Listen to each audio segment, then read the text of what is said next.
Hi, Scott, Machine Gun Dad. Welcome back to my channel. I haven't started this series. I have this gun on the wall. The first two I did were AKs, and I did that simply because I have them, but I really don't like them. This gun doesn't fall into that category. I really like this gun, but I have other G3s, and I'm trying to save this gun. I don't know why. It's a post sample. It's an original gun. Doesn't really need to be saved, but I don't know. I have an addiction, I guess. I have a factory G3SG1, West German. As I said, it's a post sample, it's an original import. If you have a G3 or a PTR91, I'm going to show you the differences. Now you can upgrade a PTR91 with almost all of these except the trigger pack. Alright, first of all, on a G3SG1, let's show you some markings here. Over here you'll see it's a HK Chantilly, Virginia import. Over here is the cool part where it's factory engraved G3SG1.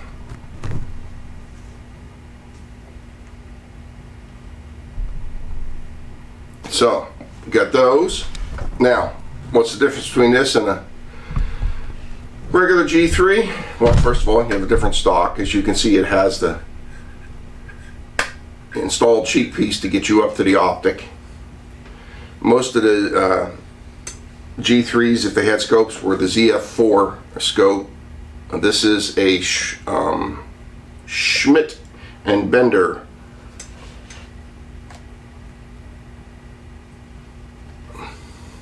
1.5 to 6. Pretty nice scope. I'm going to have my son zoom in on the top if he can see the Schmidt and Bender.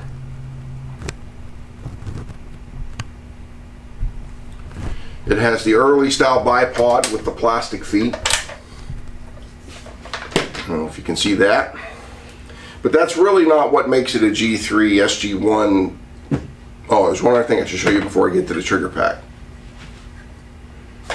On the buttstock, you have the first use of the heavy buffer, the extended buffer right here, instead of the flat metal buffer. But what makes the G3SG1 unique is this part right here. And I will take this out. It's just easier to show it to you this way. This looks like your standard select fire lower metal housing. It is not. If you can see right here is a little set button. So when the gun is cocked, safe, here's semi. On semi, on this position, you have your regular trigger pull. It's not even a bad for a G3. It's probably 6 pounds.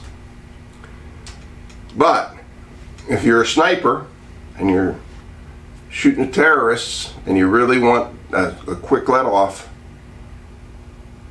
you click that down and this becomes 8 ounces, 10 ounces. Again, you just click that down. Honest to goodness, if you weren't paying attention, you could set it off by accident. It's that freaking light. Probably by far the best factory trigger I've ever seen on a G3. So there you have a factory G3SG1. It did come in a really cool wooden box, which is in storage, and I am not going to get it out for the video. I have this gun on the wall, and I'm going to take it out on the range and shoot it for you. Thanks again. Hi, I'm outside with the G3SG1. We're going to fire it for you. I'm going to fire it for you. But there were a couple things I forgot inside. First of all, I don't know if I specifically said it, but this gun is capable of full auto fire. When I got the gun, when it came in its original box, it came with 2 5-round magazines, factory HK magazines. So there's this one, and there's this one. It's in the gun, but it will accept standard 20 rounders.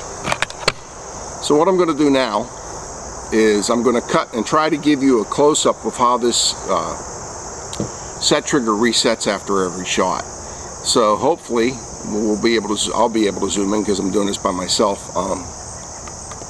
and show you what I'm talking about. Give me a sec. Okay, I've zoomed in on the trigger pack.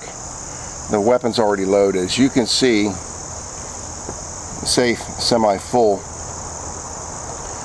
We're going to go to semi, and this is the set trigger right here.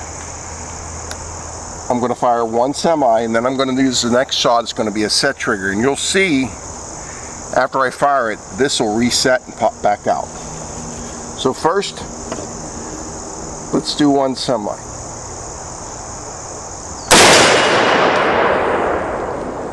Now the second one, push the safety in, or I'm sorry, the set trigger. See how it popped back out? Try it one more time. Pop back out. Put the weapon back on safe. We're ready to go. If we want to switch,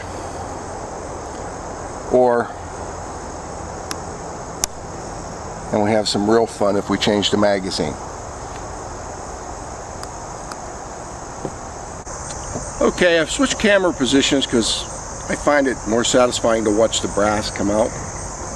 I've switched to a 20 round magazine. We're going to run it a little select fire here, only burst because I don't want to overheat the barrel.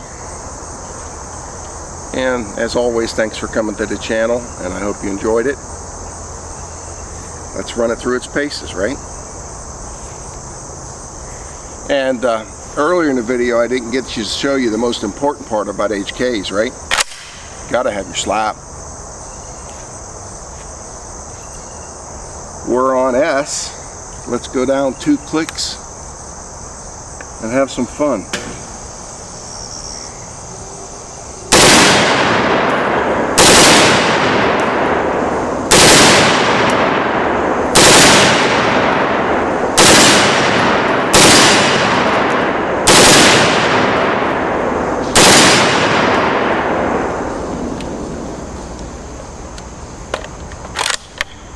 Thanks for coming to my channel.